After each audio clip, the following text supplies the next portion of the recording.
Today's episode of Negotiate Anything is sponsored in part by Shopify, Brevo, Cozy Earth, and Incogni. Shopify is the global commerce platform that helps you start, run, and grow your business. Sign up for your $1 per month trial today at shopify.com/Kwame.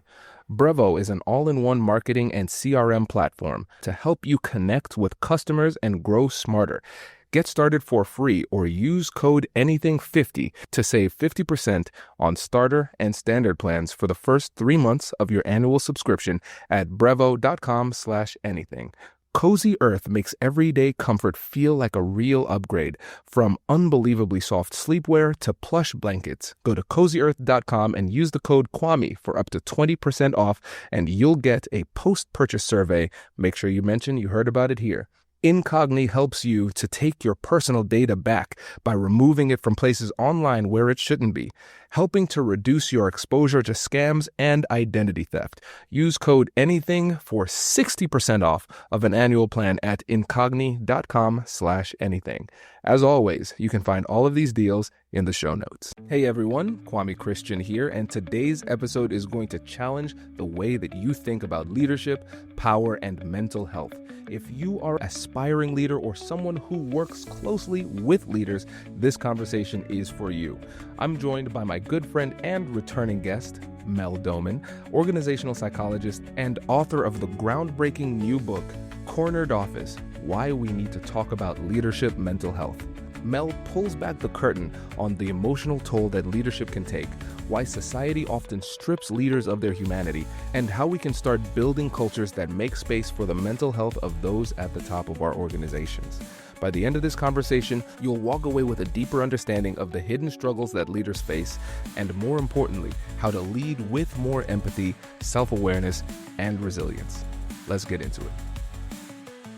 When I read other friends' books, I'm like, this is their intellect, but it's not necessarily them. But as soon as I started reading, I could read your book. Oh, it was strong. I was like, it's indistinguishable and from how you actually speak. I love that. I'm going to be honest. I was being a real asshole to myself. I was not being nice to myself. Ask my husband. He would be like, I don't understand why she is the way she is. But I was really, really hard on myself. And I even processed it with my therapist. I was like, Whitney, what am I doing? And through a couple sessions with her, she was like, you're being so hard on yourself because you're taking the task very seriously. You want to do it really well because unlike your last book, you're not just informing people about a topic. You're not just teaching them how to talk about it. You are taking a well-held notion and you're trying to break it and you're trying to rebuild it into something different. And that is no small task and no one's done it yet. So I was being really hard on myself because not just that, but also I work with leaders constantly when it comes to talking about mental health, intentional communication, team dynamics, but I don't specifically talk about leadership. So I was getting caught up in the fact that it was a book for leaders. And I was like, am I the right person? Am I qualified? But then Whitney was like, but it's not about leadership. It's about the mental health of leaders. And you know what that is. And I was like, you're fucking right, I do. So I was really torturing myself so much so that's how I started the preface. Mm-hmm. I was like, I was freaking out, y'all, about writing this. And I like that. I think especially for somebody who, I know you as a friend, but also I admire you as a thought leader in mental health and psychology in general. Thanks. And I think it's thank you. And I think it's always the best conversation. and I think it's really not just endearing, but validating to see that somebody of your stature who focuses on psychology and mental health can still fall into that trap of beating yourself up in the process. You know, we all struggle in that type of way. And I think it's important to be able to be vulnerable enough to share that and confident enough in yourself to share that, because then it helps other people who look up to you say, well, you know what, if she feels this way and she still did something amazing, then maybe I could do that too. Oh, Kwame, can I talk to you every day and have you just be like, my hype man on speed dial. I really appreciate that. Listen, you know as well as I do that anybody and everybody can struggle with imposter syndrome. Michelle Obama said she struggled with imposter syndrome. Mike Myers, the former head of the World Health Organization, like it's anywhere. And I truly feel that nobody should act as though they are a faultless oracle on any topic. And I think that you can be confident in something that you talk about while showing people that you are a flawless human, just like the rest of us, just like the rest of them. And so I think that both can and should coexist. Yeah, So I think I can be confident in what I am saying and also saying I am not the only voice. right. And I think that there are too many authors that would bow down to themselves if they could, and I'm just allergic to that disingenuous nonsense. So I'm happy it came across that I was trying to be confident and aware of me just being one mind at the same time. Yes. And, just in the spirit of Mel and Kwame vibing, it's funny, as you were saying, some authors, you looked down and there was a little smirk. It was very clear there were authors in your mind that we will not mention. But I want you to No, know, I no, saw that. I saw it. we're not gonna talk shit. We are not. We're not gonna talk We're shit. not. No. I'm just, But I am telling you, I I saw. I saw. I get the like throw up in my mouth vibes when people act like that. And I'm like, I would love to remember a time before I had to talk to you. But it's not my thing. I can't deal with more ultra crepidarians in this world. That's word of the week, ultra crepidarian. Googling ultra capidarians. And solipsist. Wait, And solipsist. Those are my two words of the week. that's awesome. I might need to download Word with Friends again and start playing. But I think a couple of things though. I think from a persuasive perspective and like a trust building perspective, being willing to admit a flaw is very, very Mhm. powerful. Because if you're saying it's essentially like a statement against your interests. So it's like, hey, listen, I don't know Yeah. everything. These are the things that I am good at. These are the things that I'm not. And so I'm going to focus on the things that I'm good at. That builds trust because people say, you know what, if she's going to stay in her lane and I can trust her. And then when it comes into this, Yes. you're technically taking a foray into leadership, but you're taking a foray into leadership based on your thought leadership in psychology. You're Yes. talking about mental health of leaders. So again, you're Yes. extending your brand while still being true to your brand. And I think a lot of people could gain from that when it comes to the persuasive power of humility and authenticity. Staying in your lane Oh while at the yeah. same time just recognizing, you know what? Let me stipulate that these are things I do know, these are things I don't, so I'm going to stay in my lane. 100%. And I don't know if I ever told you this, but when I minored in communications in undergrad, I wanted to major in it, but at the time, the comms program at GW was the most competitive to get into in the country. Whoa. And so I didn't have the cumulative 3.7 GPA to get. I was like, I guess I'll minor in it. But my two favorite classes were persuasion, shocker, and interpersonal communication, shocker. And I remember learning about ethos, pathos, logos, all the old school stuff. And I have found in my experience, and I'm sure it's very similar in yours, that it is so much easier to trust people who stake their credibility on what they know and what they don't. Hmm.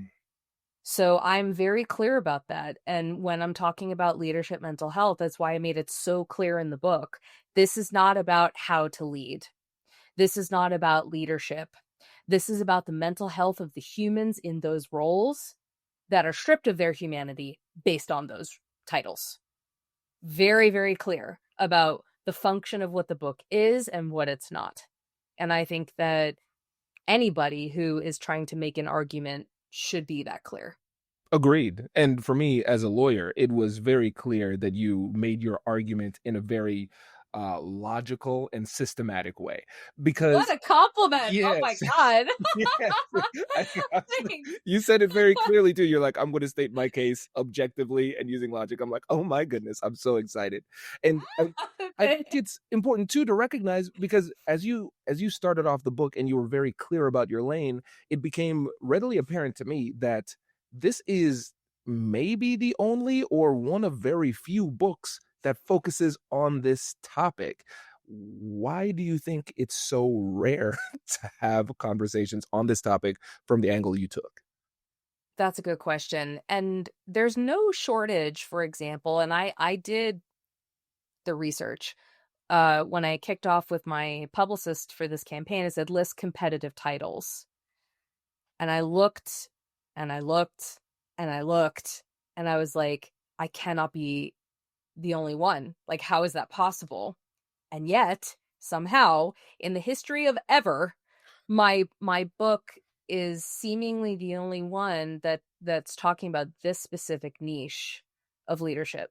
Now, there are lots of books about, mindfulness in leadership and servant leadership and building trust in leadership and all these things to enhance leadership capabilities. There are even some that are dedicated to, we'll say, self-care in leadership, well-being in leadership.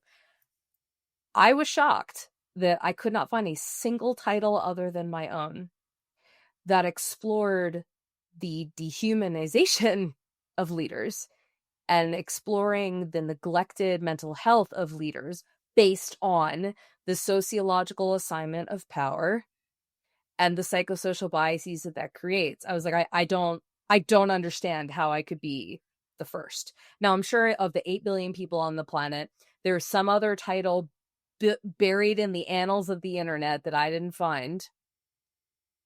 But I think it's so rare to talk about it because we're not supposed to. We're not supposed to talk about the humans behind the titles. We're not supposed to talk about the struggles of the people we put in charge, because then should we trust them to be in charge? Did you see Air, the film about the building of the company of Nike and Michael Jordan, before it became super famous? I did not, but I was saying to myself, man, I was reading something recently where the person talked about it. Yeah, it was you. It was, It was it was me. in your It book. was me. Listen, I am not like a sports buff by any means, but I love that movie because it talks so much about, leadership and trust and team building and all these things. And there was a monologue from a real person who's portrayed in the film, Sonny Vaccaro, who basically revolutionized Nike. And he was sitting down talking to the, pre-famous Michael Jordan, basically saying, we're going to build you up into something that doesn't even exist.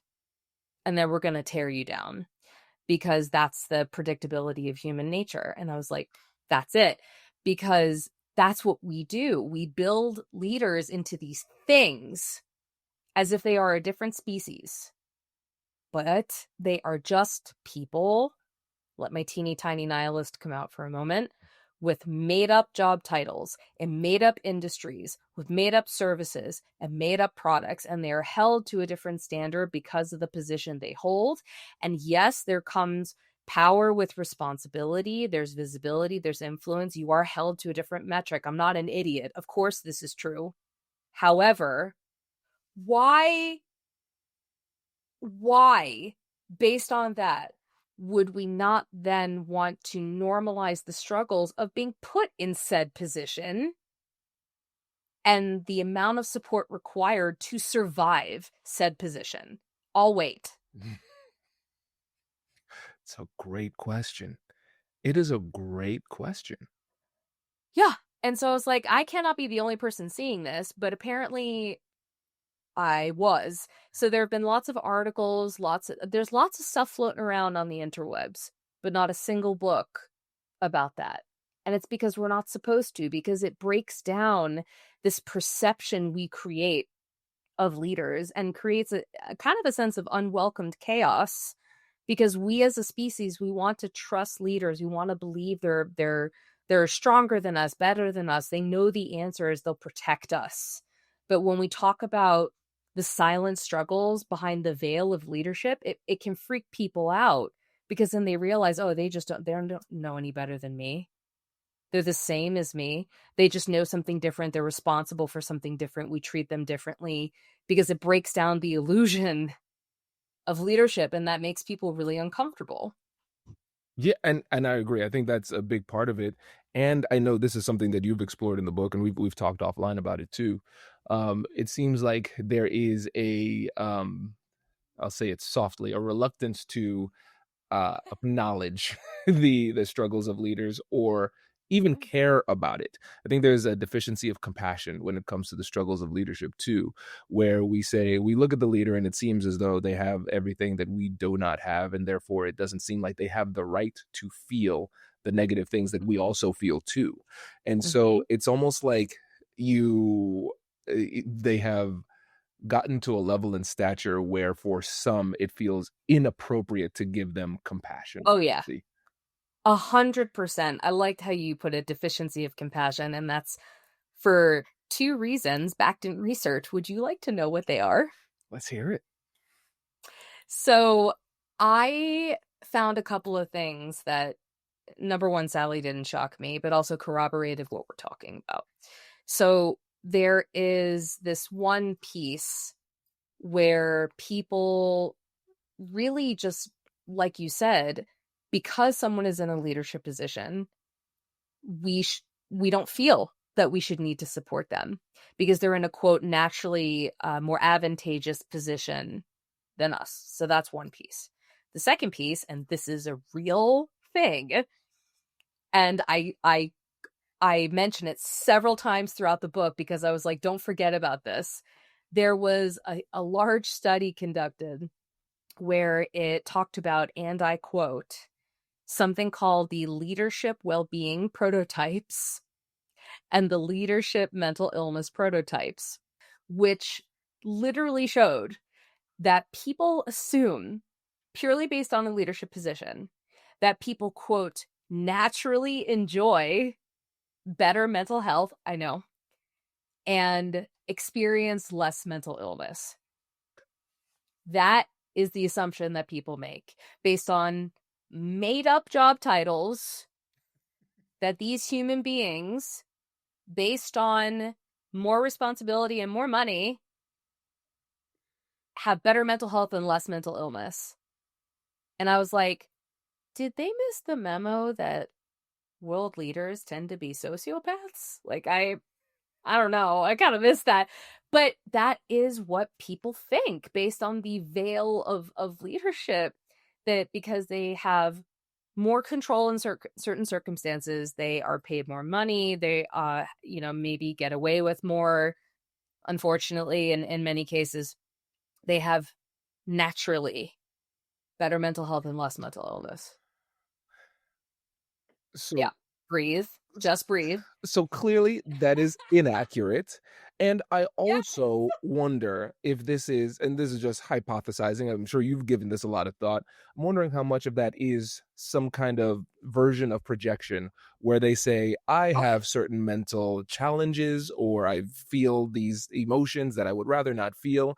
And if I had what they had, then I would not feel what I feel. And so then when a person in that position feels those things, then they say, I am not giving you any compassion. You shouldn't feel that way. Look at everything that you have. yeah. There, that piece in itself could be its own podcast, really. And the lack of, and listen, there's a lot of leaders out there doing and have done a lot of bad shit. A lot. So if we look at social identity theory, for example, when individuals are representative from a group, it is so easy for people to say leaders are bad because of the badly behaved leaders in that group. where good leaders get torn down based on the group they represent. So it's very easy and understandable to get upset at people who have power over others, because throughout history, people who have had power over others have done a lot of bad things. That doesn't make it any less true that mental health and leadership is important just because of some of the badly behaved people in that group. However, most people don't want to hear that. I have talked to several people who got very, very triggered by the fact that I wrote a book about the mental health of leaders because of the leaders who have screwed them over in their career. And those experiences are valid. For God's sakes, I had a manager who actively sabotaged my work and made sure that I knew that they didn't like me. They didn't want me to succeed. They didn't want me to stay around. But that doesn't give me the right to villainize all leaders and people in positions of power. Mm. You're right. You're right. Essentially, this is the we have the halo effect where we inappropriately extrapolate positive attributes to somebody that we see favorably, but then we also have the other side, which is the horn effect, where we extrapolate inappropriately, but also we're seeing how the bias is created. So there's a strong emotional attachment to a negative situation, and we say the leader did this, therefore I'm skeptical of all leaders. There's actually an article that I cited in the book talking, I think it was from a psychoanalyst or psychiatrist, I don't remember. We're shocking no one. The mental representations that we make of leaders are built on previous representations of power from our past. Now, this can be parental figures, this can be previous leaders, it can be a hodgepodge of all of the above, where in some cases, people seek out leaders that remind them of positive representations from the past, or alternatively, they will rally against leaders that give them negative reminders of other people in power positions from their past. That's so interesting. Is it so much of who we become and what we believe just is formulated at such an impressionable age, you know? We're kind of like those nesting Russian Matryoshka dolls, Mm-hmm. and we forget that we have layers within layers within layers within layers. And people don't like to be slowed down and reminded of that, because it is so much easier to use mental heuristics, or fancy word for shortcut, to make snap judgments about people who have power over us. And I get it. I really do. And in the book, I say, listen, that I understand. I completely understand. And that doesn't mean that this group of people that we put so much on their shoulders, demanding they do, asking that they do, that they don't deserve the support to be able to survive that role, to not then crack and have those cascading effects impact a company and its people. Right. Right. Yeah. And I think that this is a perfect segue into the why this matters part, right? Because it sounds like, hypothetically, I'm framing this as in a Kwame way, and you can reject it in a Mel way too. But it's almost like, let's say you listen to this and you're like, Mel, Kwame, I don't care. I don't like my leaders. I don't like leaders in general. But it sounds like even if they don't care at all about the leader, they should still care about the mental health of their leader, because if the mental health is off, then it has, like you said, cascading effects that impact everybody. So if your leader is not in the best mental state, then it is likely to have a negative impact on you. So really, at the end of the day, even if you don't care about the person, you should care about yourself enough to care about their mental health. Yes. And that's the thing. If people need to be super dispassionate about it, transactional, listen, supporting leadership mental health is good for business. Supporting leadership mental health is good for team culture. Supporting leadership mental health is good for the bottom line. These are non-negotiable statements, that supported leaders are more likely to support an organization and support their team. I'm not saying that supporting all leaders is going to make some leaders stop being assholes. Of course, I'm not saying that. Some people are just dicks. But There's so many expletives you're gonna have to beep out. There's your promo.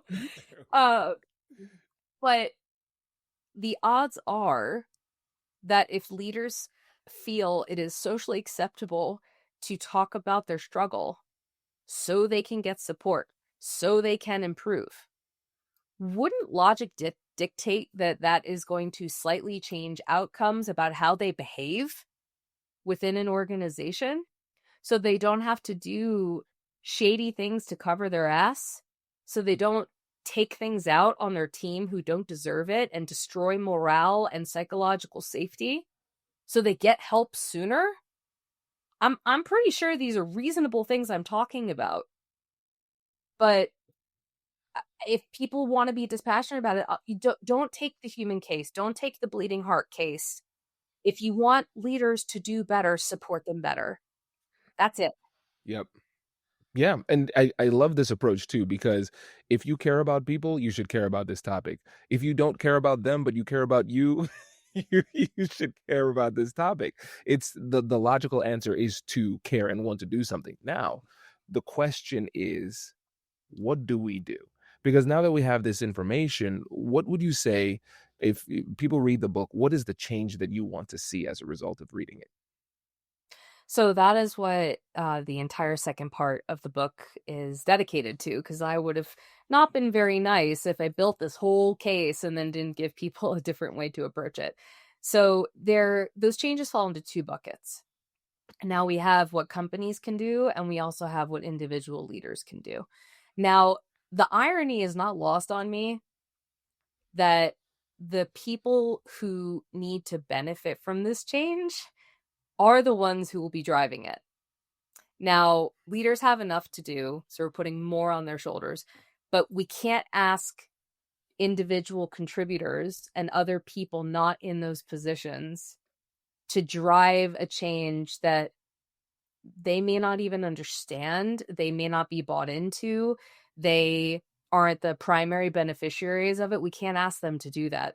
So the people who need the change will be the ones that will drive it. It will be leaders themselves. Now, within organizations, there's a lot of different things that can be done. You and I have talked a lot about the power of storytelling. Mm-hmm. It takes a long time to establish a narrative, and it takes a long time to change it. Now, it's kind of like we need a lot of people to normalize leadership mental health struggles to make the people who don't normalize it like the weird ones in the corner. That's kind of what we're going for, because you can't get every single person to buy into any idea. That's not how human beings work. Right. So we need to have as many companies as possible and as many people within those companies as possible normalizing the coexistence of mental health struggles and effective leadership. Now, there are a lot of different ways to do that, whether that is in day-to-day conversations, whether it is through company town halls, whether it's through highlights and newsletters, there are lots of different channels to do this. But when leaders are talking about their struggles and talking about the resources they use to manage it, people can sniff out if it's performative or disingenuous. So if a company is going to try and change that narrative, you better be ready to stand behind it. So what I mean by that is not just talking about and highlighting leaders who struggle to normalize conversations about mental health. Everybody's already doing that. The way you back that up is by then saying, this is how we're actually supporting leadership mental health and making it a part of critical leadership development. Here's where those impact points are. It's in onboarding. It's in ongoing leadership training. It's in leadership mental health peer support networks that we're creating within our company. You can't just say leadership mental health is important, but then not show the structures that are going to support it in an ongoing basis, not just from a support position, but an accountability position. Because leadership mental health has to be treated as a core leadership professional competency. So companies need to show how they're supporting that in an ongoing endeavor, not just through support, but also education. This is another one of the reasons I created very sexy title, Mental Health at Work Conversational Literacy for Leaders.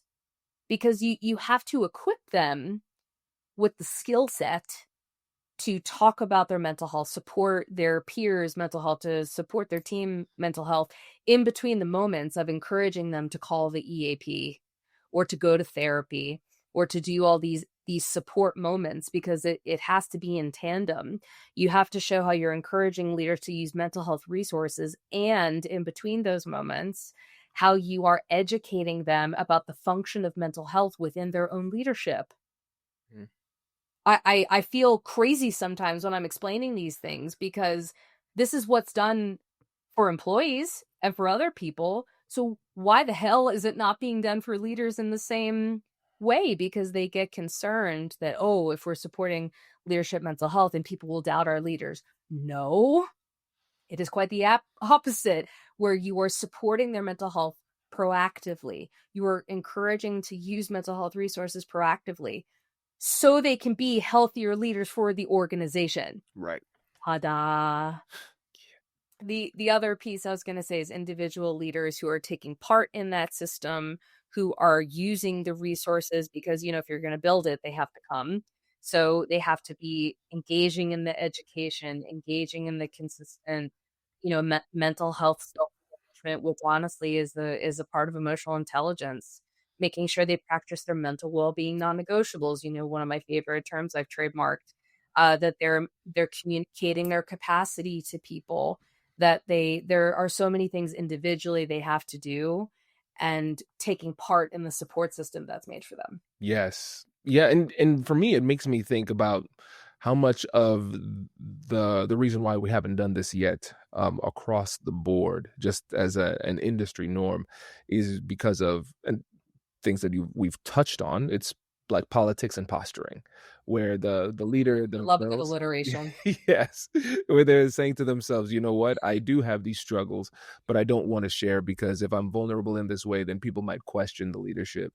Because it's funny where we're Yeah. kind of ironic, where we're saying the people who need this are also the people who have the political capital and authority within the company to create this, and yet they have not done that Yeah. for themselves. It reminds me kind of like with sports psychologists back in the day. It used to be Yeah. stigmatized as like, "Ooh, this athlete needs a sports psychologist. They are mentally broken." Mhm. And now it's kind of like, you don't have a mental Expected. coach? Like what? Yes. Yeah. Uh, it's funny you mentioned this, which actually, one of the people who endorsed my book is a former NBA player and is now an NBA optimization mindset coach. Oh, nice. Uh, and last night, I was watching this series on Netflix, Death by Lightning. It's about the assassination of President Garfield, who really, like, no one really talks about him, because he was shot 3 months into his presidency. But what I found so interesting about the show, and it has Nick Offerman in it. He plays the who was Vice President Arthur, who then became President Arthur, another president a lot of folks don't know about, even though he apparently reformed civil service in ways that is still effective today. I'm not a politico by any means, so you just heard the entirety of my knowledge about this entire, chapter in history, where Garfield seemed to be a very, very, very humble man. And he didn't even want the job. He just, because they had like ranked choice voting back then, was like thrust into being the nominee for president, and he was like, I don't want it, but okay. So he kept trying to humanize himself to people, that he's not this oracle, and that the man who actually sought counsel from him, who ultimately assassinated him, was like, how do I become like you? Like, how do I be like you? Setting him up into this image. And Garfield was like, I'm just a man like you. This is the path that I've been led towards. And he was a religious man, so he said, God made this plan for me, and he really was trying to normalize. He's like, I'm just a man. And his wife was like, you are more than just a man to these people. Mm. You have to be better. You are a leader. They look to you for guidance. They look up to you. And again, just placing the leadership veil on him, saying, it doesn't matter that you're trying to be just a human to these people, because to them you are more. So this is a narrative that is as old as civilization itself. Mm-hmm. How do we change that? With a lot of fucking effort. Right. Right. Let's talk about that effort. And I think this is an important opportunity to shout out your last book. And we'll link to your last episode on the podcast too, about how you can talk about mental health at work, because this sounds like one of those types of negotiations that you have to have within the company to create this. But I think the first negotiation they have to have is internally, because the leader needs to say, okay, now I need to have enough confidence to share that I might have a struggle, or there are other people who might have a struggle. How do they have that conversation internally to become more comfortable to have the conversation externally? Well, that's where they have to start. And you know that in both of my books that I'm always like, don't just jump in. Don't just cannonball into this conversation. Have a little conversation with yourself about, where did my beliefs come from? Who did I learn them from?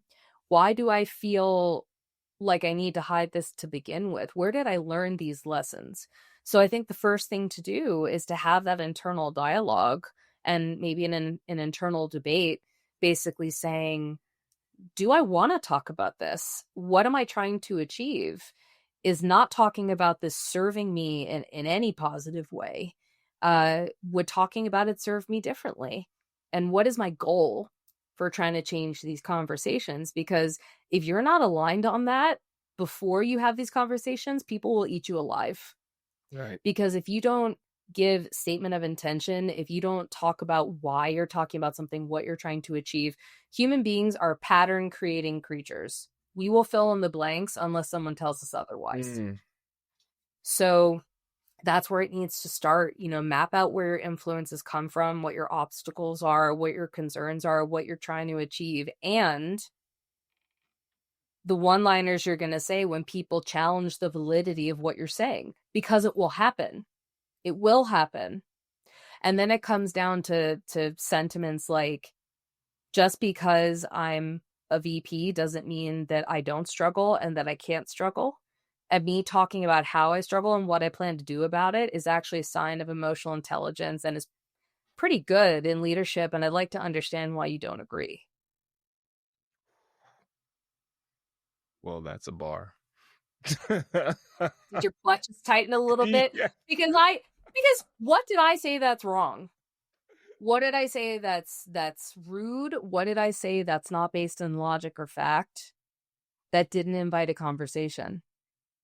Yeah. And I think just another strategic note here, when you drop a question that has that much weight, there's no way for somebody to respond quickly. Don't let them off. No, because they're going to be like, oh, this is uncomfortable. And the thing is that when you really just boil it down to logic, typically speaking, you're going to get a pretty uncomfortable person sitting in front of you, or they may usually when I ask questions like that, I get one of two responses. Either, well, I didn't think about it like that, or then they pull something called DARVO. Deny, attack, reverse, victim, offender. There's a lot of people in politics who do this. We're not going to name names. But usually when someone's attacking you and you explain why their approach is illogical and not based in reason, and you explain it calmly, they then get triggered and they attack you. So if you're going to say stuff like that and people start to try to turn it around on you, then it turns into, I'm sorry that my logic and reason make you uncomfortable, but that doesn't make it any less valid.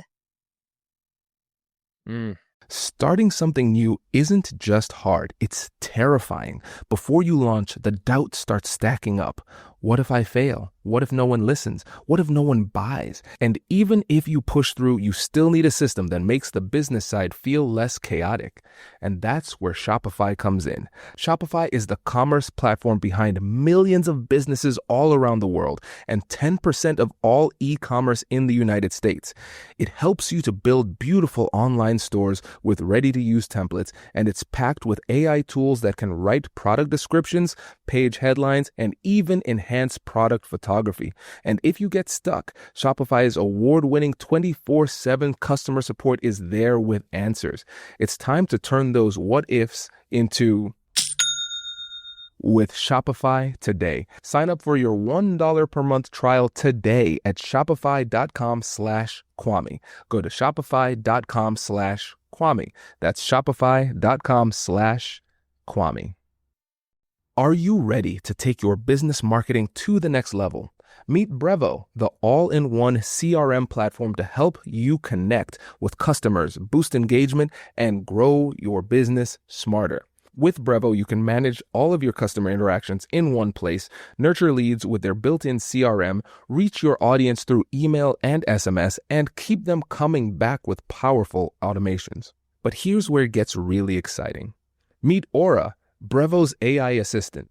Aura helps you to craft smarter campaigns by suggesting personalized content, optimizing send times, and even analyzing performance data to help you improve your strategy in real time.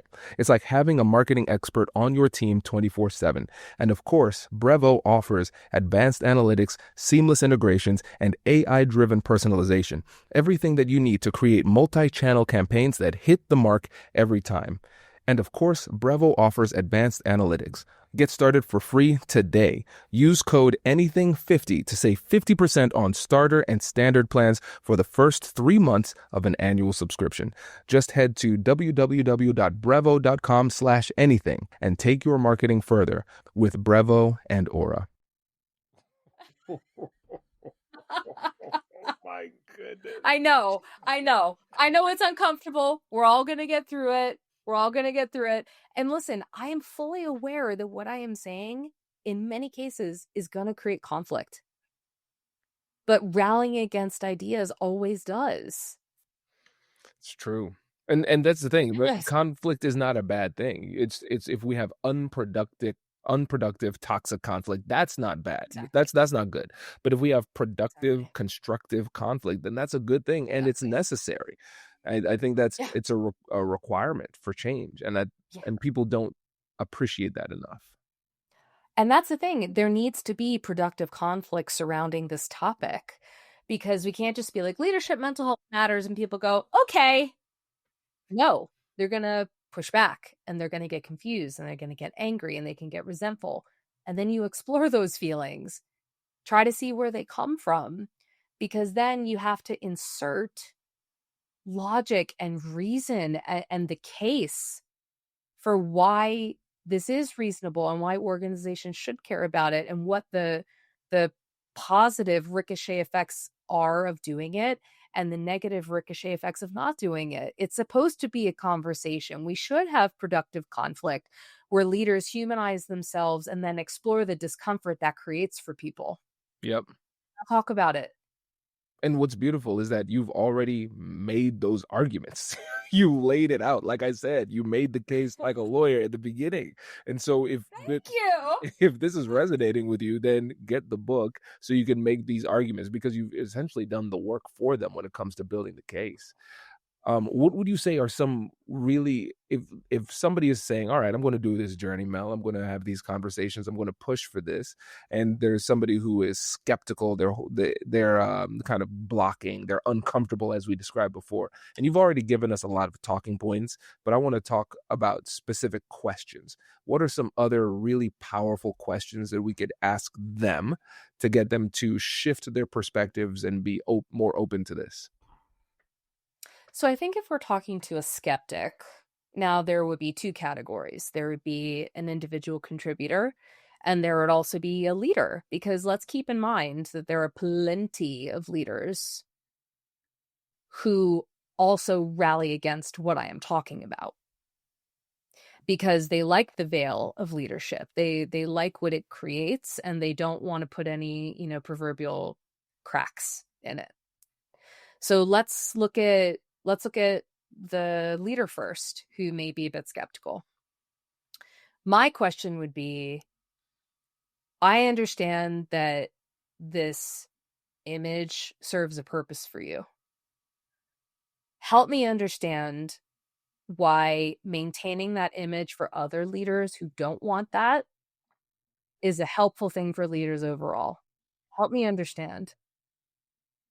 If you want to maintain this your way for yourself, I understand. I'm certainly not going to tell you what to do. But why put that on other leaders who don't want to function that way? Does opening up help for them change something for you? That's the conversation I would want to have, because there's kind of this herd mentality that we need to all, be uniform. And you see this in companies all the time: united front, united leadership group. I get that. That should not apply to supporting mental health. If some leaders don't want to talk about their mental health, they don't want to go there, fine. No one's forcing you. Legally, we can't. Can't force anybody to talk about mental health in the workplace. But if other leaders want to, because it helps them to be a better leader, why are you trying to stop them? Help me understand. That's the conversation I would want to have, because they put this united front framework on leadership mental health where it doesn't belong. Right. Now, for individual contributors, going back to what you and I were talking about earlier, I would say, what scares you about supporting leadership mental health? What scares you? What are you concerned about might happen? Talk me through it. And I think that's the main question. What makes you angry about supporting leadership mental health? What makes you angry? What makes you resentful about supporting leadership mental health? I don't want to shy away from those feelings. I want to understand where they come from. There is always a source. There's always a reason. And they're valid, because these people have probably been seriously screwed over by emotionally constipated leaders throughout their career. Like, I get it. Those experiences are valid. And that doesn't make the premise any less true that supporting leadership mental health creates better business outcomes, creates better team experience, creates better employee engagement. All the data's there. I am not by myself in this. So those are the questions I'd want to explore, because the questions and the pushback is valid. So let's talk about where it comes from. And then I'm going to dump this big case on you that you can't argue against. Yes. I love it. I love this. And I think one of the biggest challenges people might face is the idea of, I suffered, so you must suffer too. And Oh, yeah. for me, I think about the bar exam. I'm like, why are we doing the bar exam this way? And then I hear, I'm how many ever years out, but then I hear they might change it to make it a little bit easier. I'm like, what? I had to suffer? And then I'm like, oh no, I'm doing what other people do, And I'm wondering how much of that mentality kind of applies here, where somebody's like, Yes. listen, I've been suffering for 30 years and nobody cared about me, and I still got it done. So when you run into that, how do you approach that challenge? So, as I'm sure you'll recall, because chapter 5 was a behemoth, and I'm sorry for that, I was talking about the kind of intergenerational tug of war about talking about mental health at work.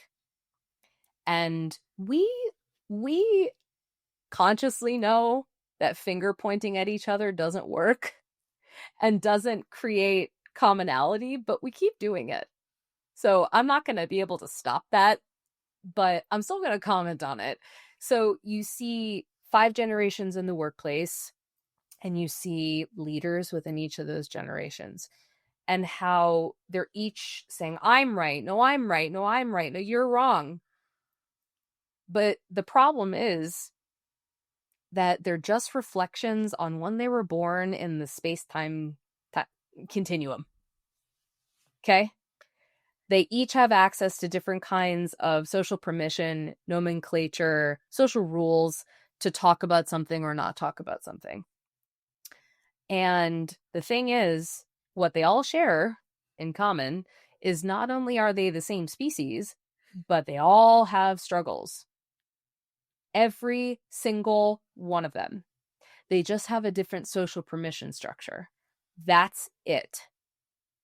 So for me, it's not even talking about how I was raised or what's right or how I came up. None of that matters. The only thing we have in common, every person struggles in some way. Every leader struggles in some way. You cannot argue with that.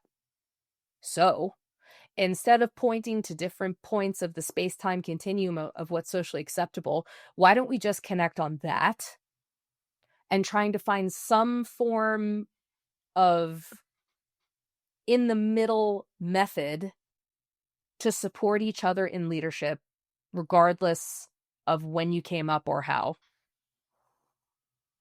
That's it. I want to strip all of it away, strip it down to bare bones. They're each a human being in a leadership role that will struggle. So why not just connect on the strain of leadership, the emotional struggles it can create, even if everything else is stripped away? Right. That should be something that even if you don't talk to individual contributors, if anybody else can understand, it's other leaders. Talk to other leaders who will get it. You and I have talked about this. The safest container is other people who understand.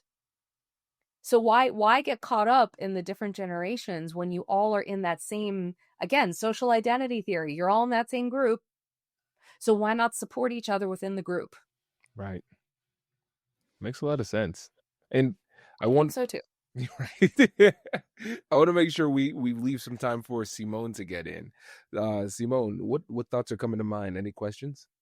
Is there anything employees can do to support leaders? Because it's like a taboo, and it's very difficult for an employee to go and talk to the leader and say, hey, you should see a doctor, you know? It's not easy. So how can Well, I leaders... definitely wouldn't say that. I definitely wouldn't say to a leader, you need to go see a doctor. Definitely big no. But I understand the point. Yeah, I definitely don't do that. But yes, employees need to be able to support leaders too, because everybody is a chronologically aged adult. I say chronologically aged, not mentally aged, because those are not often the same. But everybody is an adult in the workplace. There is no rule against supporting leaders because they are a leader. Now, we are taught not to do that. We are taught that the support framework is one direction. It can be actually bi-directional. So that doesn't mean wholly disrupting power dynamics. That's not what we're trying to do. Power dynamics exist for a reason in lots of different situations. However, there is nothing wrong with just asking a leader how they are doing. You know, you don't seem yourself the last couple weeks. I hope it's okay. I'm asking, is everything okay? Like, do you want to have a coffee or something? There is nothing wrong with that. And you can even acknowledge the elephant in the room. You can be like, I understand you're my manager, but like, you're still a person. You know, is everything okay?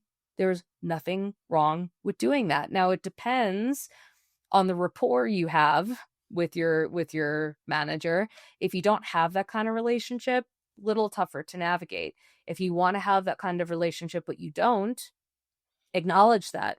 Hey, I know we haven't talked about this before, but it seems like you've been really stressed the last month. Is it okay I'm asking how you're doing? Ask permission. Acknowledge the dynamic. Acknowledge it's a new conversation, that you don't have any nefarious intention. I'm not trying to make you uncomfortable. I'm just checking in. I hope that's okay. That is how simple it can be. But definitely don't say you got to go see a doctor. Don't say that. It's a great point. And that's very helpful too, because for all the things the reasons we discussed already, and then also the things that you talked about in the book, it can be scary as a leader to be vulnerable. Yeah. And I think also there's a lot of modeling for me as a man, what masculinity, the nexus between masculinity and leadership should look like. But also I know my family coming from the Caribbean, there's a level of stoicism that the the male Oh, should yeah. always have in the relationship and the family structure too. And so a lot of times as a leader, if I'm struggling, I project to the team, everything's fine, we're good. And then I'll call Mel. I'm like, I am freaking out. Okay, so this is what's happening. What's wrong? Am I the problem? What's happening? And so I it goes to what you're saying too about the importance of having leaders having a network that they could confide in too, because sometimes vulnerability can be really scary.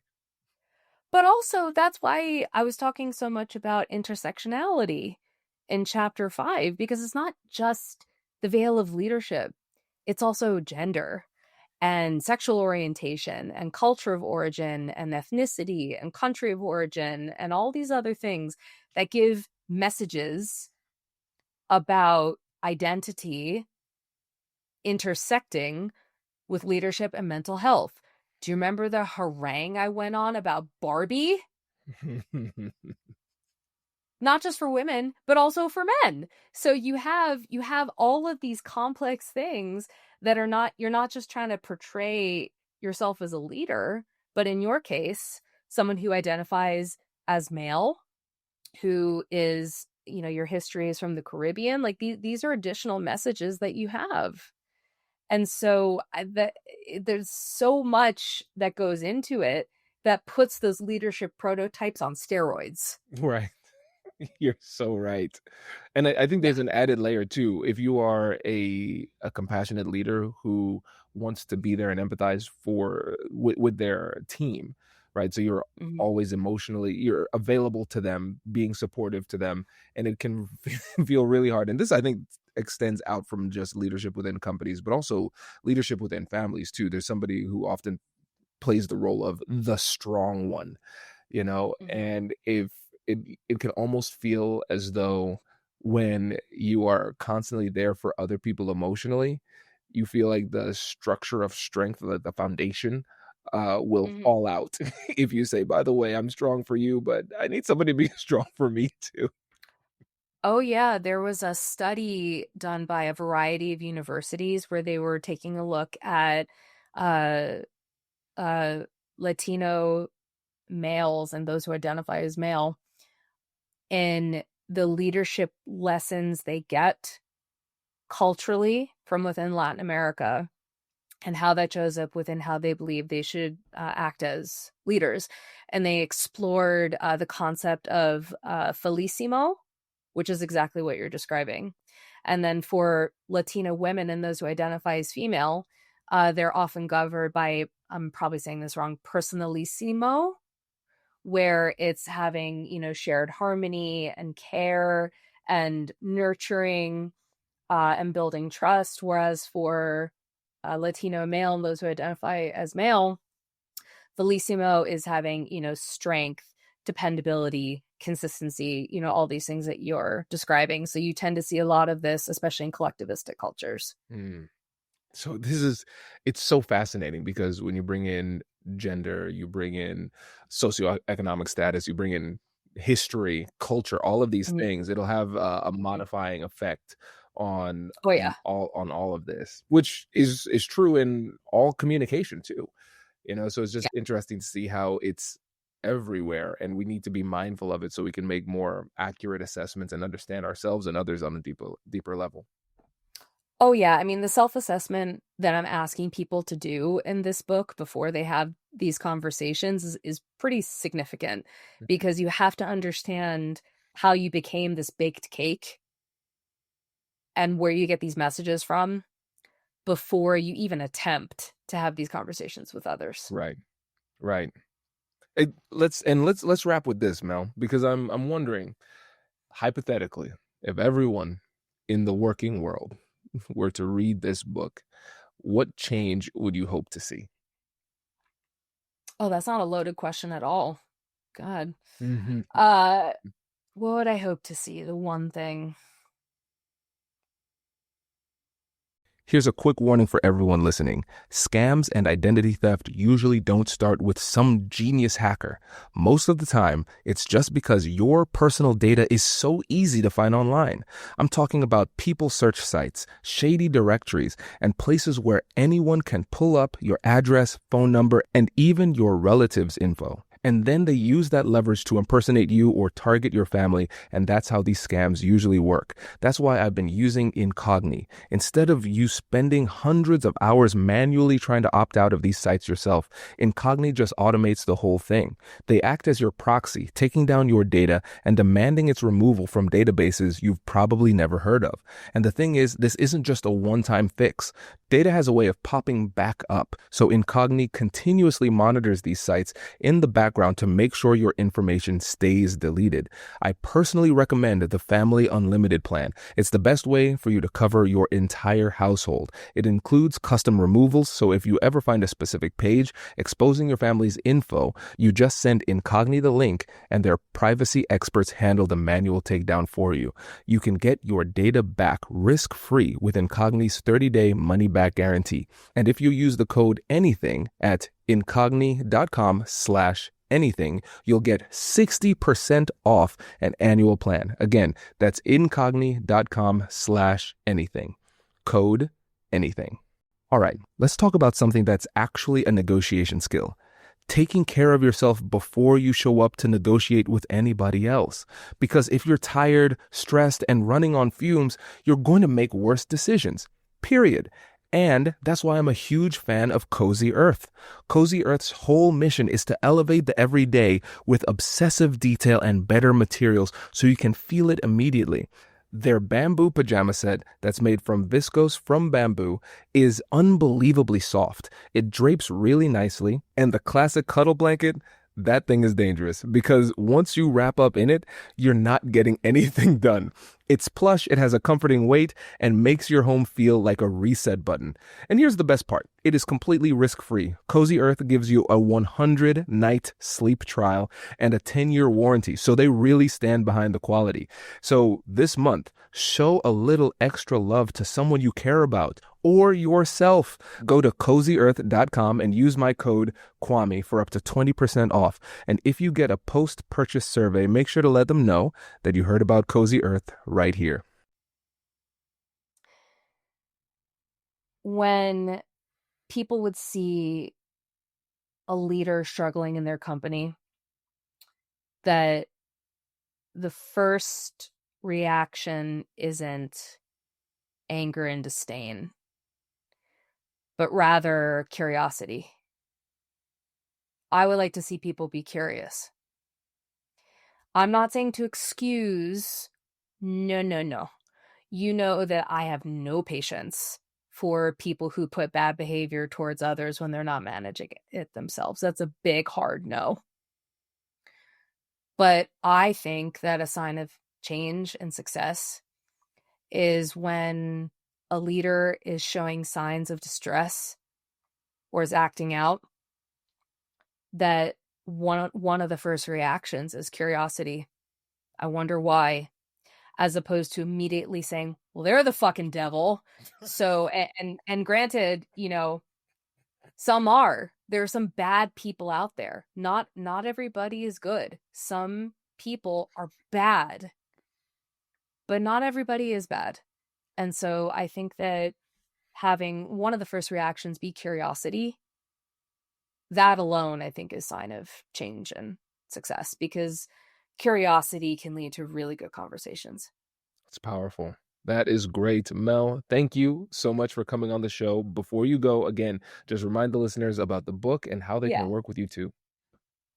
So my second book, Cornered Office, Why We Need to Talk About Leadership Mental Health, comes out February 24th, 2026, currently available for pre-order across all platforms and anybody who sells books. And I'm just so looking forward to it coming out. And if you would like me to come into your company or conference or summit and crack some heads talking about leadership mental health, please feel free to get in touch at melissadoman.com. You can also connect with me on LinkedIn or on Instagram at The Wandering Mel. I do firesides, keynotes, trainings, consulting, anything to do with mental health at work, communication, and team dynamics.